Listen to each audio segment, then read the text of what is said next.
looks like this is my show. Been thrown in the deep end a little bit. I just strolled in the studio about an hour ago, and they said, do you want to do a show? So I said, all right, when? And they said, 5:10.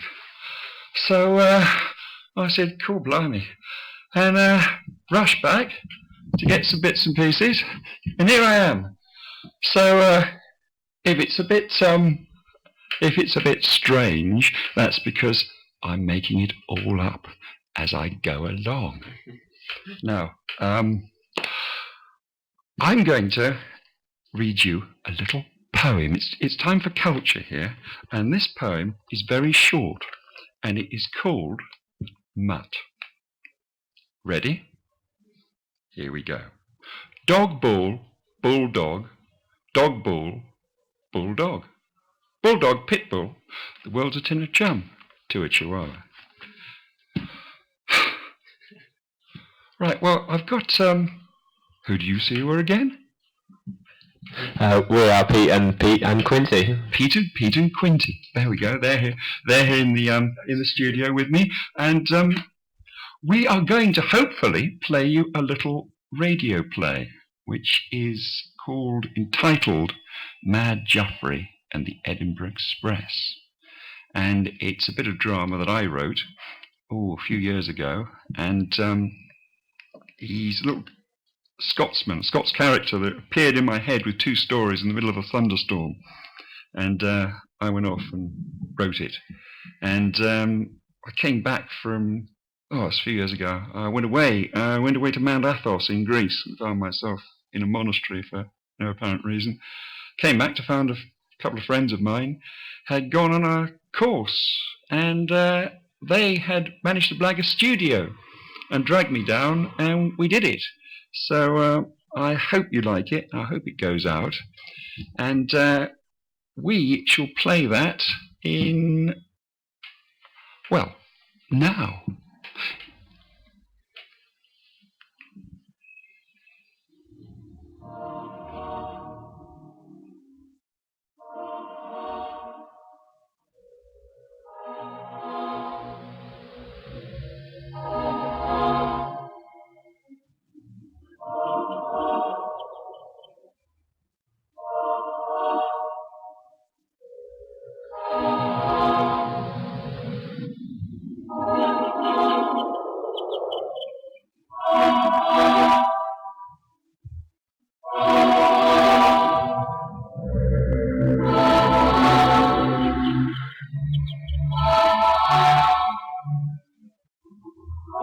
It was a cold and blustery evening, that fateful day in 1847, when Mad Juffry boarded the 7:30 train to Edinburgh.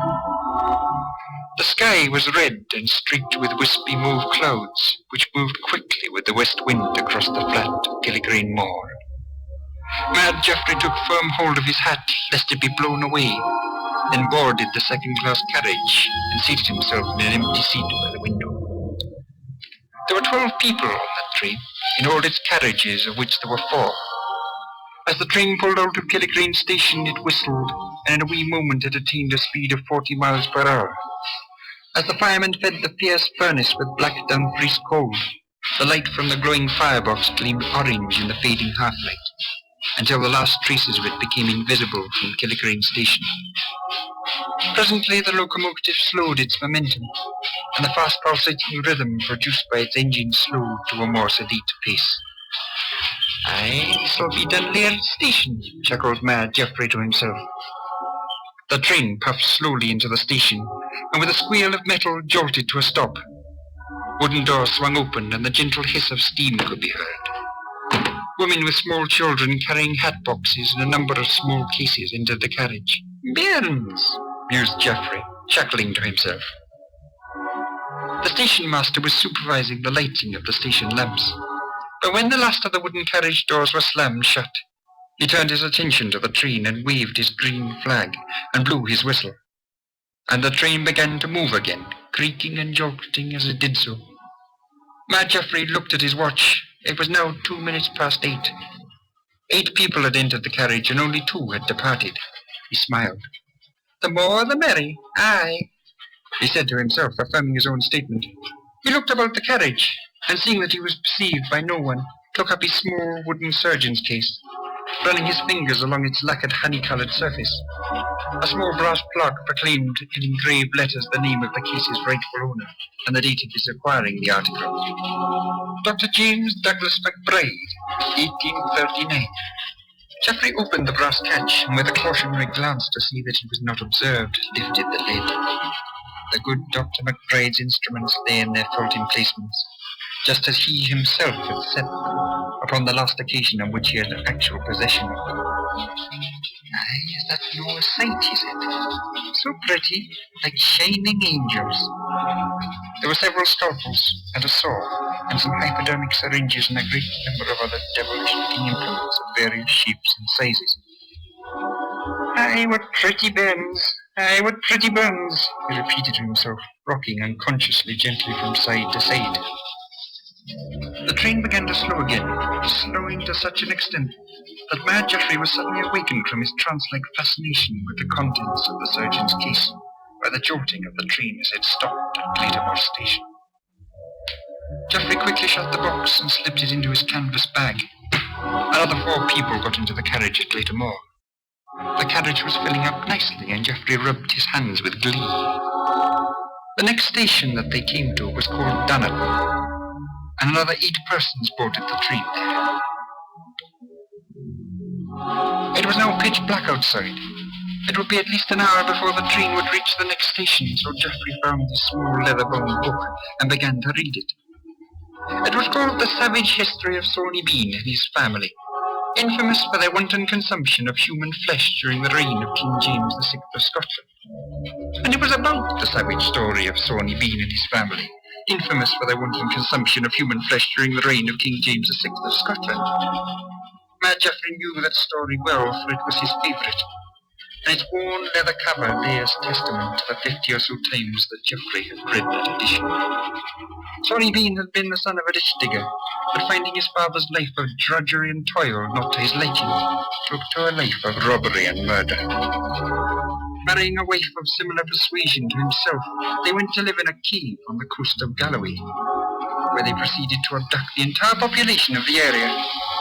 There was a detailed description of the main horrors and of the evil ends which befell these unfortunate wretches at the hands of the Bean family. This was the most finger-marked and dog-eared chapter of the whole work. During the time that they practiced their butchery, they acquired a taste for human flesh, and so began to consume their victims' bodily flesh. In time, the king got to hear of the great disappearances of persons in that area of Galloway, and so ordered all the innkeepers of that country executed, just in case it was them. However, it was not. It was the infamous Beans. In time, the king himself led an expedition to find out the cause and discovered the cave. This was Mad Juffry's second favourite, for it detailed the hideous murder of human artifacts, all of them pickled in vinegar, which befell the king's eyes. As for Sawney Bean and his heathen family, they were all of them executed and buried on hallowed ground. Juffry was just finishing this particular part, when the puffing of the locomotive came to a strained peak, and then, after a long climb, finally came to the ridge of the western coast. From Juffrey's seat by the window he could see the glistening sun. "Bother and damnation! Bother and damnation! This will never do!" he said, taking out the gold pocket watch, also inscribed Dr. J.D. McBride. The clearness of the night did not suit Juffry at all, and he began to fidget. It was 20 minutes to 11. In 20 minutes' time they would be in Blannock.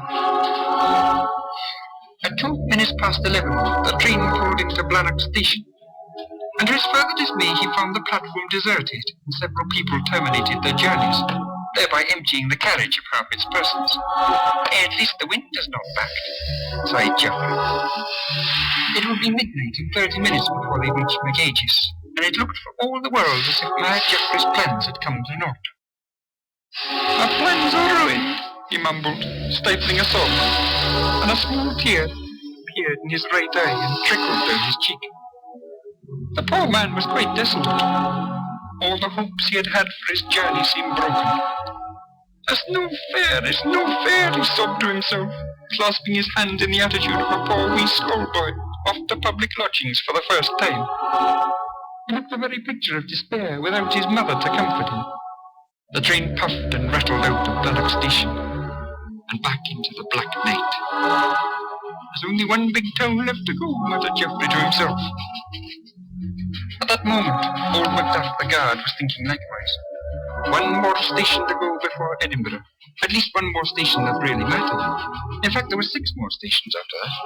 But it would be 2 o'clock by the time they reached the first of these, and 6:45 by the time they reached the last. And old Macduff was about 15-year-old caring a care less more whiskey. And so by the time the train pulled into Edinburgh Station, old Macduff knew little about it. And why, gentle and godly readers, should he so? For that very day was his birthday. Poor Juffry was quite downcast. Not even the savage history of Sawney Bean and his family, infamous for the wanton consumption of human flesh during the reign of King James VI of Scotland, could console him. For he huddled in the corner of his seat like a wee Jaws, feeling quite unwell through disappointment and worry. Through the night, the train continued its journey, and Juffry, his spirits now as extinguished as the daytime sun, watched vacantly out of the window. There were the beginnings of a sea fog, and it seemed to thicken slightly as they got further south. The train made contact with the sea again, driving down towards Clachan Cove. The train stopped here and waited an obligatory minute. But there were no passengers. The fog had collected in the recessed geography of the cove, and the harbour fog bells sounded, muffled by the gloom. The train pulled out and presently started climbing until within a few moments it found level running and listening in the fog. As the train rattled and vibrated in rhythm to the joints of the tracks, Juffry gradually dozed to sleep. There were 34 persons on all that train. There was a shrill whistle, a slam and a loud hiss of steam. Mad Juffry awoke with a start. The train jolted and began to move. Juffry peeked out of the window through the steam and read Glennock Truss on the station sign. That must be the carriages full of people. Juffry was delighted and wriggled his hands together in sheer pleasure, hunched himself together like a ticklish schoolboy. The fat middle-aged matron sitting on the opposite side found this most peculiar and snorted with displeasure. And fiddly-dee to you, madam, answered Juffry. Good news. That was the short away in disgust. She had with her an equally fat little boy, who stared at him sullenly, and Juffry looked at him, and he popped out his tongue. But Hilary, I'll eat you from a dinner. I beg your pardon, Mr. Matron. But just a man with a lad. He's a porky fellow. He'll make some fine fat. The boy immediately turned scarlet with embarrassment, and asked on what Mad Juffry had seen, burst into a high-pitched whine. Why, of all the horrible things to say to a sensitive wee lad. You are a nasty wee man, and I'll thank you to keep your opinions to yourself, if you don't please, spoke the matron. As you wish, answered Juffry, quite chuffed with his rejoinder. Between the matron and the boy sat a wee girl with a wee smug face and a bonnet like her mother. She now began to tease her brother, calling him Porky over and over again, between squeals of pig-like laughter. Will you not keep your quiet, snapped the matron to the girl. Aye, you cannot talk, Juffry interrupted, staring directly at the female child. You've got a face like a nasty toad, and he poked out his tongue as far as it would go. The girl immediately stopped squealing and began to wail and cry. You are a horrible little wee man, and I hope the Lord sees it in his heart to forgive you, the matron said loudly. Probably not, answered Juffry and chuckled. The fat matron fought hard to subdue the fires of woe and lamentation that raged through her 2 charges, and having finally silenced them, instructed them by no means to look at Mad Juffry, but to look out of the window into the blackness at things they couldn't see. The fog swirled thicker now, and from time to time the matron would remark that she feared that Mr. McDougall would never find his way to Glenlyon Station to meet them. Juffry was tempted to inform them of the hideous beast of Glenlyon, the vile fog monster who was positively doomed to fall, and to drag his victims straight down to hell with him, and of the absolute certainty that the beast would be abroad tonight. On this particular date, there was something just newly invented in Juffry's mind, but it was already dark and ancient to him. Anyway, he decided to hold his peace, contenting himself by watching the ever-thickening fog around him.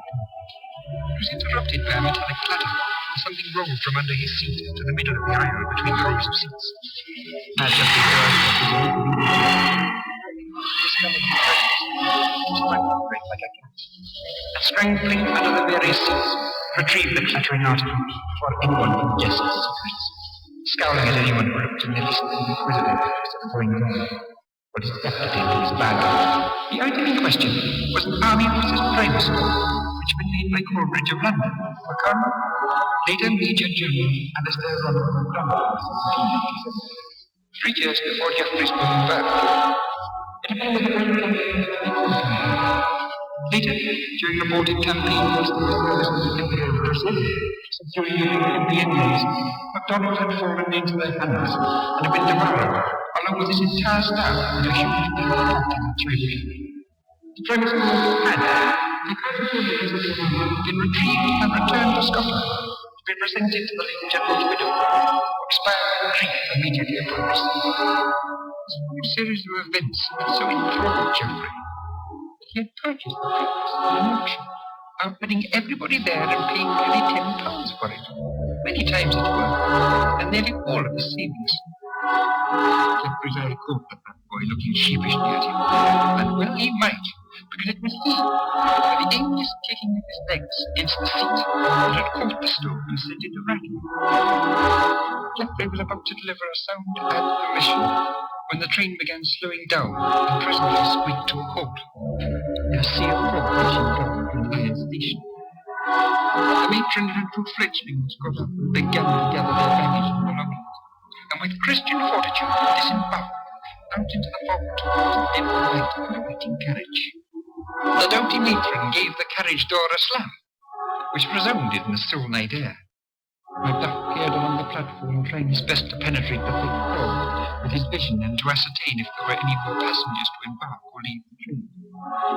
Satisfied that there were none, he waved his lantern and blew his whistle as a signal for the train to proceed. The godly matron watched him make his way back to his van, and betrayed by the illumination of his lantern could see the wretched man swaying and wobbling like the very Tower of Babel fit to fall. The devil's brew! The locomotive whistled her farewell to Glenland, and with a huff and a puff, slowly pulled out of the station, the dim outline of the rearmost carriage disappearing almost at once into the night fog, only the dim red taillights remaining visible until it too was gone, leaving only the permeating odour of coal smoke to suggest that a locomotive had ever been. The good mother and her 2 lambs found open search for the guiding track. Hesitating people to the shoulder of Christian characters, she enlightened her all of the minister of her ordeal at the time of the odious and impertinent little moon, and that it was that the Trinity were the last people to see the passengers of that infamous and tragic journey alive and breathing in the mortal sphere of the world. The train pulled into Waverley Station at 27 minutes past 7 that morning. It was a clear and beautiful morning, without a trace of the suffocating fog of the night before. The conveyance was 3 minutes before schedule, and as it came gently to its halt, the driver and his fireman wiped their hands of oil and coal dust, and congratulated themselves on their punctuality. They stepped down onto the platform and began to chat with the small throng of porters who were waiting with their trolleys to serve the weary passenger. Even the almighty and dignified station master himself was there, eyeing the gold watch which hung from its gold chain and his blue waistcoat with satisfaction, even condescending to nod in appreciation to the 2 engineers who expectantly touched their caps in affirmation. The great clock of St. Giles's chimed the half hour, and the almighty and dignified station master inadvertently belched in sympathy, although he continued rocking gently back and forth on the soles of his feet, signifying that such things did not happen. But not a soul moved from any of the carriages of the train. The small group began to muse on what was amiss, as indeed did all the persons about the station. And as the minutes ticked by, they all ceased to chatter and fell silent in awful dread. The carriages remained stark and still. Not a soul moved, and not a door opened. In time the station master, being as he was almighty and dignified, felt all eyes upon him, and taking himself in hand as if he were a general, which in His own way he perceived himself to be, called upon two of the porters and led them to the train, and with but a moment's hesitation opened the door. The sight which met their eyes was the most hideous and sickening sight which was ever seen in Edinburgh, or any part of Scotland in the entirety of time, surpassing in barbarity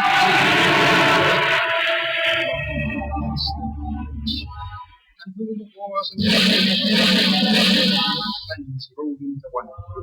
So numbing of the mind and wrenching of the stomach was it, that it paled into insignificance all the persecutions and heresy and witchcraft in all the history of the Kirk of Scotland, and all the exquisite tortures and persecutions practised by the Inquisition in Spain. So unspeakable and unutterably bestial was it, that it put the bestial and unutterable practices of the heathen Picts and ancient Scots before their conversion by emissaries of the Holy Synod in Rome to the Christian religion to be likened to the mere playful pranks of an innocent kism in comparison. Such was the sight and wildness and hideousy that it was worse in its effect than had all the above events been committed there at once, and had Burke and Hare been a snatching, and the Bean family been a feasting to complete the horror.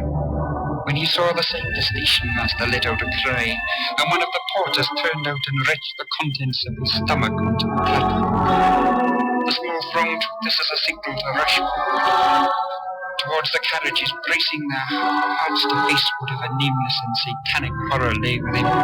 The doors were flung open, the hideousness revealed to the morning light, and all its witnesses in the full awfulness of its ghastly and gory form. Mouths fell agape in disbelieving horror.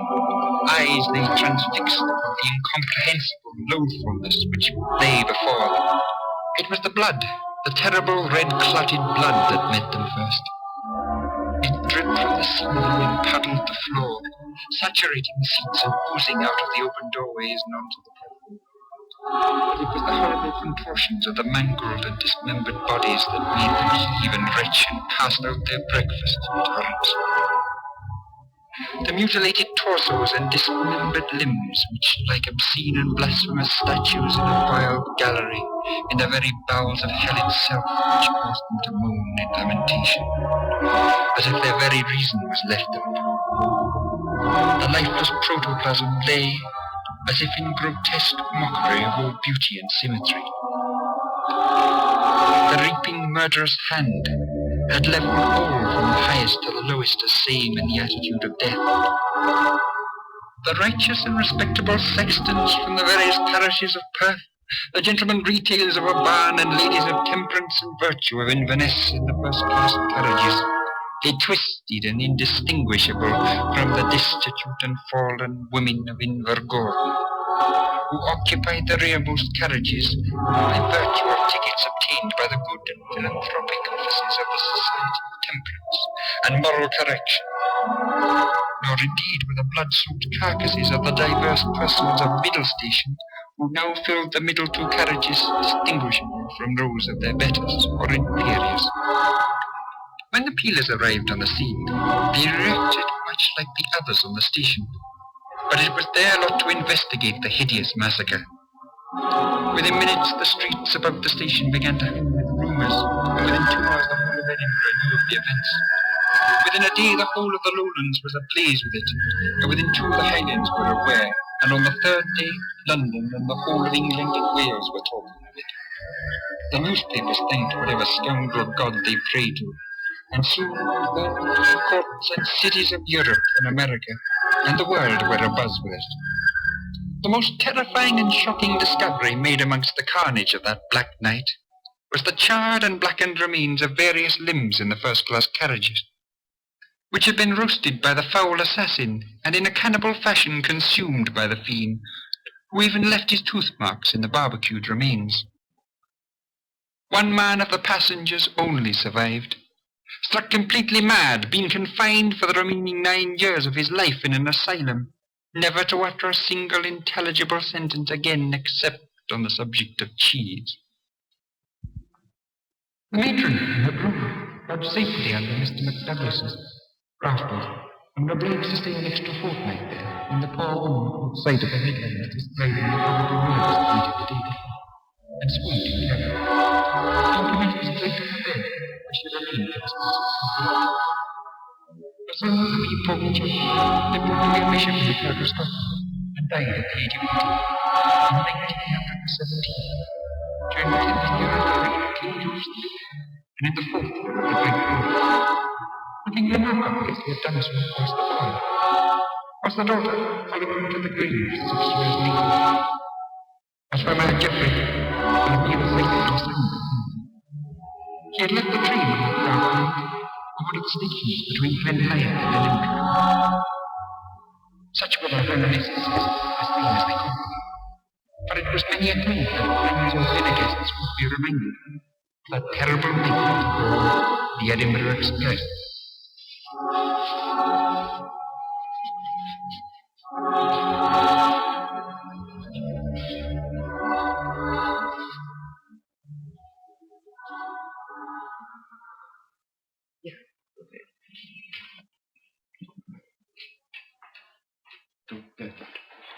Well, that was Mad Juffry and the Edinburgh Express.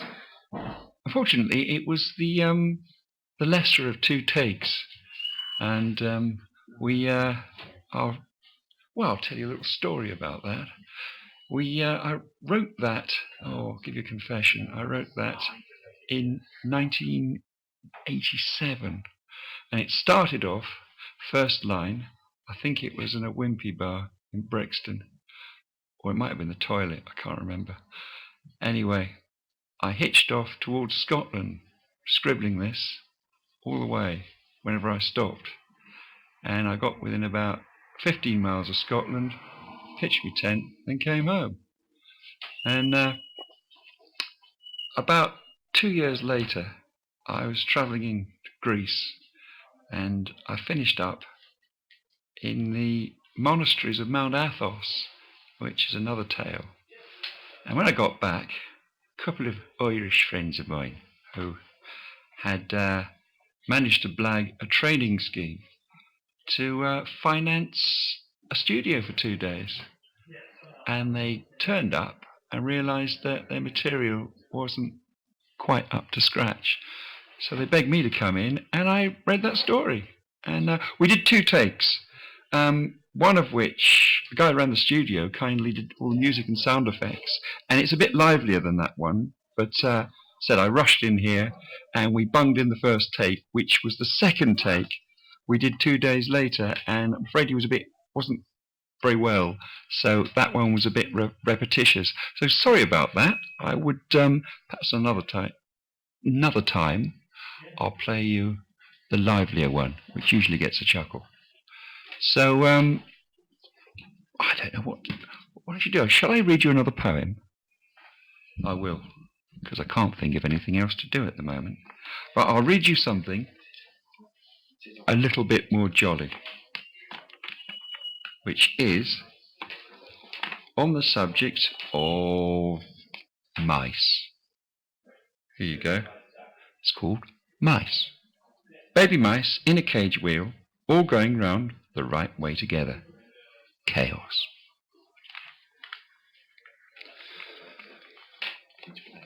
Oh. One moment. Do you need to play something? No, I'm quite fine. Okay. Oh, that's all right. I've got a new friend with me in the studio. Would you like him to speak to you? I wouldn't know what to speak about if I'm truthful. Oh. Well, you don't have to. I've been caught rather unawares. Oh, that's all right. That's all right. Do you think he should go back in his box? Back in his box. We'll put him back in his box. Well, I'm going to read you some more poetry because I haven't got any other material. So I'm going to continue here and sitting there reading about poetry, and I'm going to read you one which is called Teddy Bears and Nightmares. Teddy bears and nightmares. Here's the man awake and shining like a salesman, his mind as empty as a church. his head encumbered with hollow smiles, like a moron with presidential powers, his soul like a king's well-lit palace, empty again, the monarch being permanently out, so all and sundry can walk in halls of deafening light. Stepladders. With mirrors reflecting grotesque parodies of the naked and the new. Here he is again, married to a steel wife, soft as breasts, iron as divisions, all estrogen, chocolate and horror, holding his scrotum ball career in her fists like globes of tin. He is reduced to teddy bears and nightmares, finding comfort in a Mauser by his bed, bestowing the power to make the tomorrows go away, preferably by blowing off his head, saving the world the trouble of ignoring him completely. As you might have noticed, we've got the decorators in today, or the demolition men, I don't know. It'd be better when we get the ceiling on. We haven't got a ceiling. Yes, that's why you might possibly be able to hear the convulsions out in the corridor. Yes, they're tearing down the studio, brick by brick. Yes, so you might never hear from us again. Never. Anyway, for want of anything else to do, I'm going to read something else. You see, I better say, I arrived in the studio, I actually came down on the off chance and said, hello, shall I do something at some point? And they said, yes, how about 10 to 5? So, here I am. So, here we go. Let's have another. Oh, here's one. Oh, yeah, I'm competing with the demolition men. Yes. All right. It's called The Welshman's Prayer. Please, Lord, affect all my neighbours with boils, and send locusts to assail Mervyn Jenkins in his shop, and cause Anharad Griffiths to issue forth writhing abominations from the book of Revelations out of her belly and through between her legs, and make me righteous amongst shopkeepers, and send me a good shag on Saturday night. Well, that should bring the complaints piling in. But it is poetry and art and culture, so it's allowed. And if you don't like it, you must be a Philistine. I say that because I'm trying to think of something to say at the moment. Yeah, as I said, just come down to the studio under the bridge, and I was at the opening party, which was, I think it was last Friday. Mm-hmm. Yes, where I met my friend in the box. It's me, it's Tom. Hello. Tom in the box. Tom in the box. Yes, and yes, I met him there, and he's here. I am, yes. Yes. I have a habit of cropping up from the studio, at least. Yes, he'd like to be in his box, but I keep dragging him out to speak to you lovely listeners. Well, yes. To make all these delightfully indecisive noises for you. Well, it's better than the demolition men. I mean, tearing down the studio, brick by brick by brick by brick by brick by brick brick by brick. I can only agree. No. It would be very sad if less than a week. Well, after after its opening, it was obliterated, torn down. A tragedy. There's a large pile of bricks. Well, they seem to have gone on a tea break or a cigarette break. So. Oh, that's good. Yes, silence. Nothing but us. And I have to be honest with you. If it was torn down at the same speed that it was built, it might be safe for a few more weeks. Yeah, very true. Yeah, absolutely true. There's wise words there. There'll be wise words from old Tom. Is it time for me back in the box then? Oh, Bob, get him back in the box. Well, that's Tom. And Tom lives in a little box in the studio where he curls up, and sometimes we let him out to nibble at the microphone. And that was him nibbling away. And this is me. And I'm very pleased to be talking inane nonsense here. I only wish I was the Prime Minister. I should be the Prime Minister, you know. I've got so many policies you'd like to hear, including free mice for pensioners. And the return of British sovereignty in Timbuktu. Yes. But other than that, my economic policy is risible, rather like everybody else's. Well, I've just said I'm one of these people who was visibly, well, actually audially affected by that volcano. I was coughing my guts out all week. I was glad it rained. I used to like volcanoes. I'm not so keen on them now. I haven't got TV either, so only heard on the radio. All they talked about was airports, so they're not flying anywhere, I couldn't care less.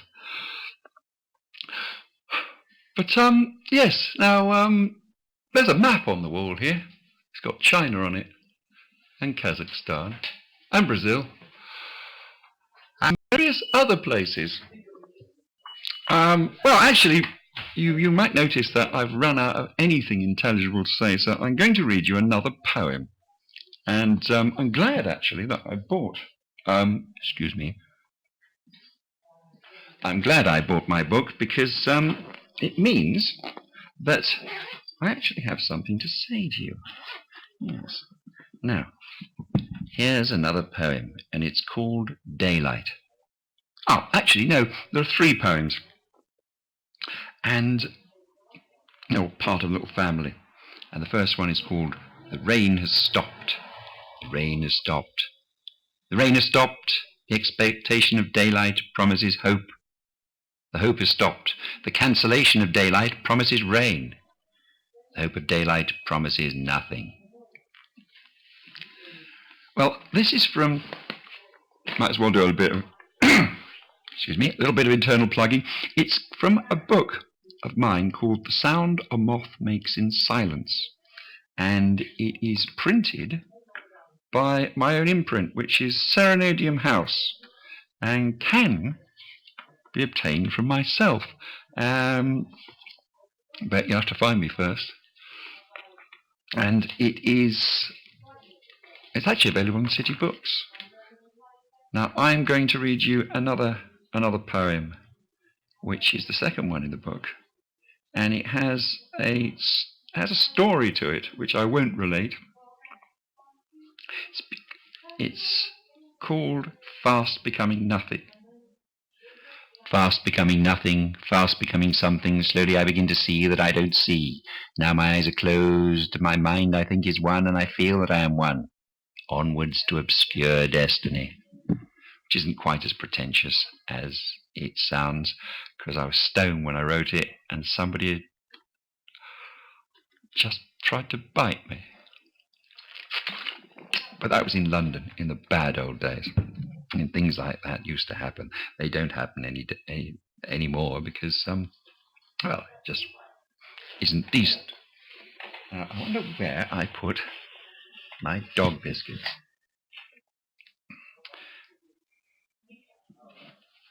Here's another little verse. It's called A Thin Blade of Grass. Slender blade of grass with an ant on it waves slightly. And where are we? Ah, here's one for you, gentle listeners. It's called Doggerel, and it's from my play, The Music of Division. Is nothing sacred, said the doggy, squat above a steaming jobby. What immortal toiletry could fashion such a turd? And I would sanction you, good listeners, that this is culture. So if you're thinking of writing and complaining and say, did I hear a toiletry? Did I hear a word it should not utter its name? Well, you'd probably be right if it was a sort of vulgar personages uttering on the street in a drunken stupor, but I am a poet, and anything I say instantly becomes culture. However, degraded. Right, what else have we? Here's one.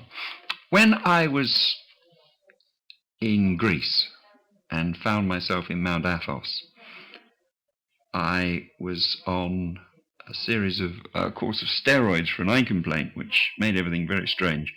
And suddenly finding yourself in medieval Byzantium was an interesting shock to the system. And the first monastery that I stayed at was called Zerapotamau. And I got off the boat, stayed there the night, and I had an oil lamp and a little cell. It was very much like you might imagine a monastery to be. And trouble is, I was not feeling very well, and I had to oblige to nip off to the loo every so often, back again. And I was witness to a miracle, and this is called the miracle of the lamps. The miracle of the lamps. Oh, I'm about to read the other thing. I had come from Oranapolis shortly after dawn, along the Nile coast, passing Dochario and Xenophontus in the waking splendour of this new medieval morning. From Daphne Little Port there is a rickety bus stop to Careas. I got the pass with a double-headed eagle there, into the holy mountain and beyond. The first monastery was Zerapotamau, a higgledy rectangle quaintly trying for classicism, but the balconies and sundry things could not be stopped from growing from its walls. I am plagued by waking, writing letters in a cell by a spluttering lamp. My throat is persecuted by the fumes, more with the idea than the soot, because of those pills. My bowels were mumbling of tumults and resurrections and uttering blasphemies against lunch. Something had to go. I think it was me. The row of oil lamps lining the corridor walls are predictably out. Then a miracle. And lo, the lamps are lit up, growing dimly to flickering brilliance, coming back to the cell again. They die back down once more to dark, but the pestilential ghost of lunch returns, and I'm off down the corridor again. And lo, the lamps are lit and dim away once more, thinking Providence only too considerate, except for lunch.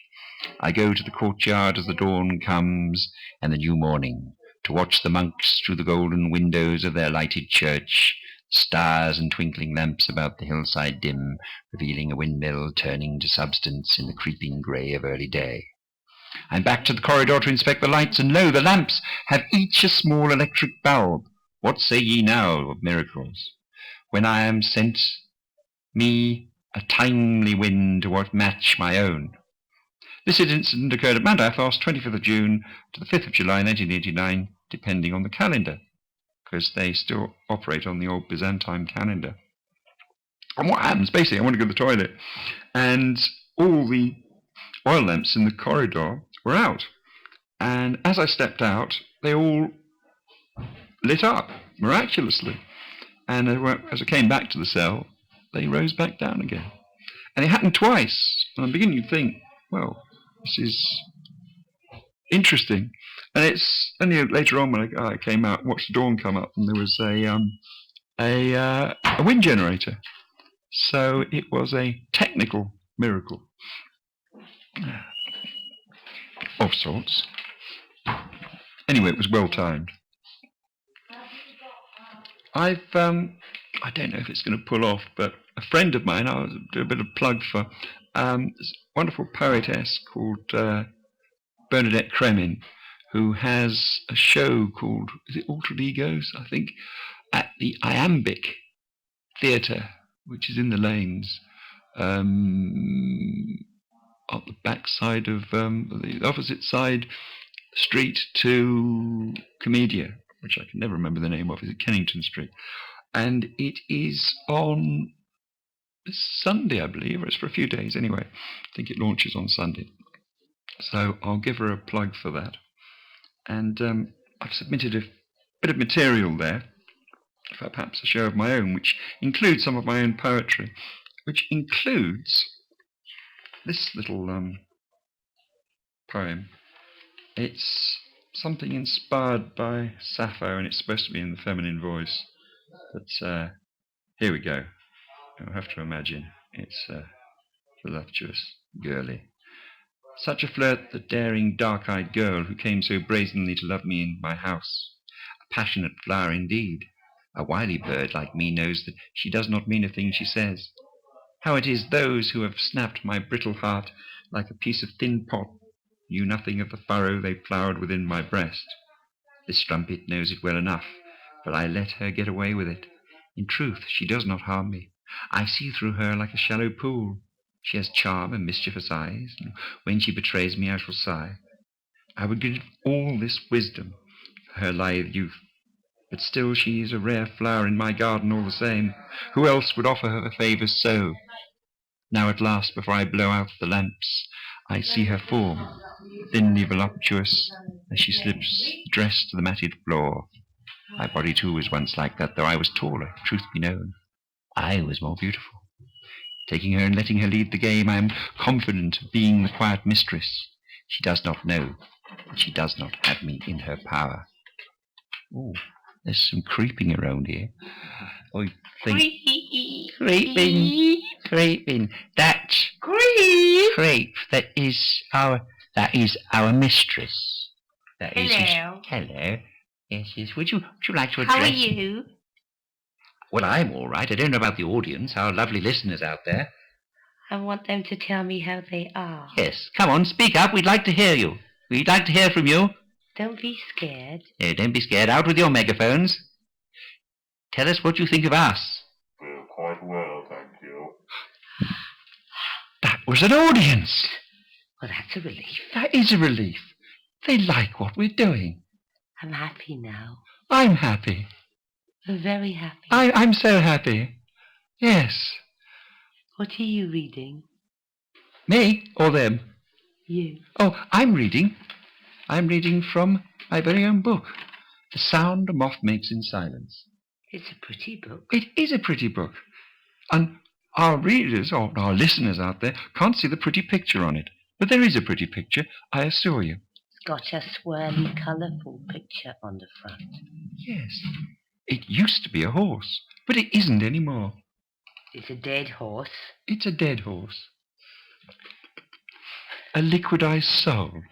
An ex-horse? An ex-horse. A horse that is no more. Is no more. Well, it is more in a new form. If that horse wasn't nailed to its perch. No, it would be... Kicking up deceased. daisies. Yep, yeah, exactly. Well, that's us today. Now, I think what we have, we got young Tommy here. I don't know if he wants to come out of his box like permanent, like, because I got a bit of time wise, but because I talk nonsense forever. But I know that young Tommy's in his box and he's ready to spring out and deliver something in a bit. I'd be making cup of tea. Oh, Would you be liking cup of tea? I'd like one. I don't know about them. Would you be liking cup of tea? Unfortunate, like, they can't be having cup of tea. Well, they don't deserve it. Have they not performed to your high level expectations? Well, no, they haven't. No, it's No. quite simply unacceptable. Yeah, it's simply they're peasants. Peasants. Dirty listening Dirty, peasants. ghastly listening peasants. Cross. They don't appreciate the art and culture that we bring them. Well, they're still listening, so... Well, I should damn well hope they are. I should hope so, yes. They should sit there and not appreciate this. No, I think they should damn well appreciate us. I think they should pay us an inordinate amount of money. Well, you know where to send your checks, ladies and gentlemen, boys and girls. The studio under the bridge, the starving poets and performers fund. They're performing for you. For you, yes. For now. And forever and ever. And ever and ever, yes. Oh, I hope they appreciate. I really do hope they appreciate what we do for them. They can't possibly follow it up. No. God, here we are in a damp studio. I can smell the mildew. We haven't even got a roof. There is no roof. There is no roof. You look up here. There should be a roof, but there isn't. If it wasn't for all that concrete, we'd be able to see the twinkling, twinkling stars. Yeah, we could. But all we got is concrete. We've got the arches. We're under the station, you know. Up above us is about 300,000 tons of train. Yeah, so we can't even see that. We look up and that's it, concrete. Well, it's a good job the concrete is there then. It separates the train to ore and seafood. It separates it from us. Yes, and thanks to Mr. Newton's discovery of gravity, we could be in serious bother. Certainly that, yes. 9.81 on all that. 9.81, yes. Is that to crew? Yes, the 9.81 to crew will be descending upon us shortly. At considerable velocity, I might add. Stand well back from the platform edge, as the train's crew is not scheduled to stop at this platform. No, Well, no, it isn't. It wouldn't stop because on account of us being like terminal. We are terminal. This is the terminus, and we would be terminal if such an occurrence were to occur. As occurrences I want. Yeah. You what? Hey? You what? I thought we were starving artists. We are starving artists. No, they went away. They went away in disgust. They left us here. Oh. Yeah, the riffraff. The riffraff. The riffraff, yes. Yeah. The proper artists, they're gone. They were disgusted. They didn't get their cheque on time. So you're stuck with us. Should have sent it first class. Yeah, you should have done. Yeah, they're gone now. All the posh geezers. Yeah. Yeah. Just left us. Well, tell you what it is. We'll share in, mate. I don't know. Or either do I don't know nothing. No, not me. I know. No, I'm not paid enough to know anything. I know that feeling. Jackie, pay us some money. Yeah, pay us some money. I haven't got any. She Hasn't got any either. No. Oh. Well, let's go back to that check idea then. Yeah, we'll have to come around. So come around with a whip round, or a bucket or something. Yeah. Yeah. Or we'll go on forever. We won't stop. Well, we will, because the recording says we've only got about 3 minutes left. Only 3 minutes left. Well, you're lucky then, aren't you? Yeah, they're lucky. They're lucky. They don't know. They don't know what they nearly didn't get away with. I don't know if they did get away with it or not in the end. No. Oh, look. Guess what? I'm back, and I'm going to read another poem. I was enticed back because I've been told there's an enormously large cheque with lots of money wrapped round a bottle of Joseph Perrier champagne from 1999, which is, well, one of my favourites, actually. So I shall read you one last poem, and then old Tom will jump out of his box and do something delightful. And it's called... No, it's not called that one. It's called something else. It's called... Oh, no, we don't want those. Ah, yes. Yes. No. Stop waffling and get Oh, don't on worry. the show. Oh, yeah, I'm doing that. All right, it says it's dynamite. Dynamite. Ha ha, said I, our mad friend sitting on his dynamite. If I were a firework, I'd ask you for a light. Bang. That was it. Wow, thank you very much. What was your show called again? It was called Justin Sane. Justin Sane. Justin Sane. Let's have that one more time. Justin Sane. Fantastic. Well, thank you very much from me and from the audience. Are you back next week? I'm back next week, most definitely, my lovers. Now, what's your permanent time slot going to be? Well, I'll have to speak to Jackie, because I don't know yet. You'll have to ask her, but we'll have one. Oh, how about this time next week or something like that? That's fine. We'll have that. So, what time did you start today? 10 minutes late. Are you finished yet? No. Yeah, 10 minutes. About 5 o'clock. So 5 till 6. Yeah. Oh, no. That's science club. Oh, that's science club 5 till 6. That didn't happen. Well, that didn't happen. Rescued us. I rescued you. But no, we do have. Oh, hold in there, folks. We can't not have a space for insanity going up and up. Oh no! What would life be? Well, this is actually history, listeners. I'm actually going to get my very first spot, and it can't be Wednesday because I'm seeing my therapist. 4 o'clock on Friday. Very appropriate. 4 o'clock on Friday is absolutely splendid. Yes, absolutely splendid. They'll take out the electric show repeat. Yeah, we don't want that. No repeats for us. Just insane. Just insane.